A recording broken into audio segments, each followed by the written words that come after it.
கார்த்திகை தீப திருநாளை ஒட்டி திருப்பரங்குன்றம் பகுதியிலே ஒரு சர்ச்சை இன்றைக்கு ஓடிக்கொண்டிருக்கிறது.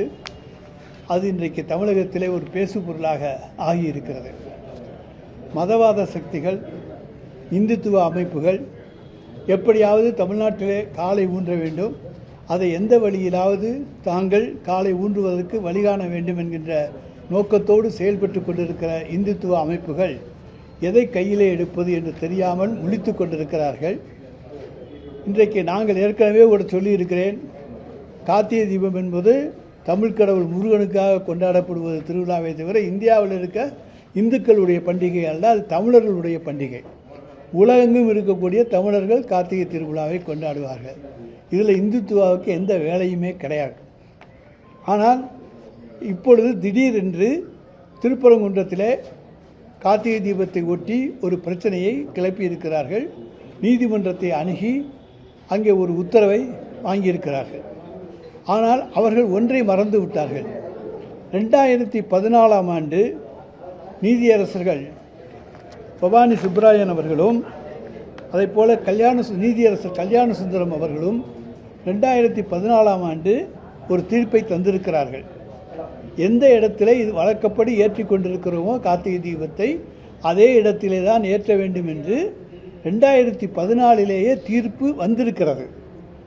ஆனால் அதை புரிந்து கொள்ளாதவர்கள், அதை அறிந்து கொள்ளாதவர்கள், அதை பற்றி தெரிந்து கொள்ளாதவர்கள் ஏதோ ஒரு புதிதாக ஒன்றை கண்டுபிடித்ததைப் போல நேற்று முன்தினம் நீதிமன்றத்தை அணுகி எங்களுக்கு கார்த்திகை தீபத்தை விளக்கேற்றுவதற்கு அனுமதி வேண்டும் என்று கேட்டு ஒரு இடத்தை குறிப்பிட்டு கேட்டிருக்கிறார்கள்.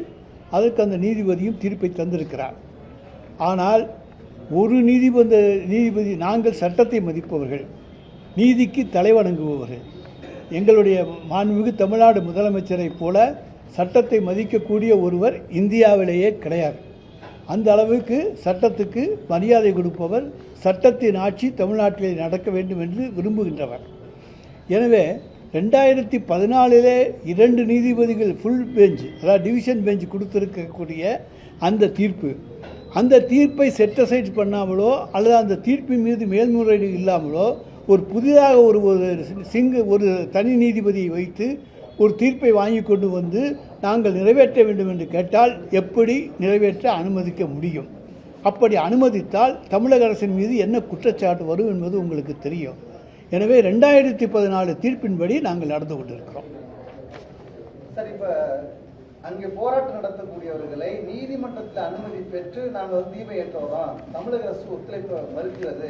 பாரதிய ஜனதா கட்சியை சேர்ந்தவர்கள், நீங்கள் சொல்ற பல்வேறு அமைப்புகளை சேர்ந்தவர்கள் போராட்டத்தில் ஈடுபடுகிறார்கள். பல்வேறு அமைப்புகளை சேர்ந்த கூட இந்த அரசு ஏற்றுக்கொள்ள மாட்டேங்குன்னு சொல்றாங்க. நாங்கள் நீதிமன்ற தீர்ப்பை, அவர்கள் 2014 நீதிமன்ற தீர்ப்பை மறந்துவிட்டு பேசுகிறார்கள். நீதிமன்ற தீர்ப்பை மதிக்காதவர்கள் அவர்கள்தான். இன்றைக்கு யார் யாரெல்லாம் அப்படி பேசுகிறார்களோ அவர்கள் மீது 2014 தீர்ப்பினுடைய அடிப்படையிலே எந்த வழக்கையும் தொடர்வதற்கு தமிழக அரசுக்கு உரிமை உண்டு.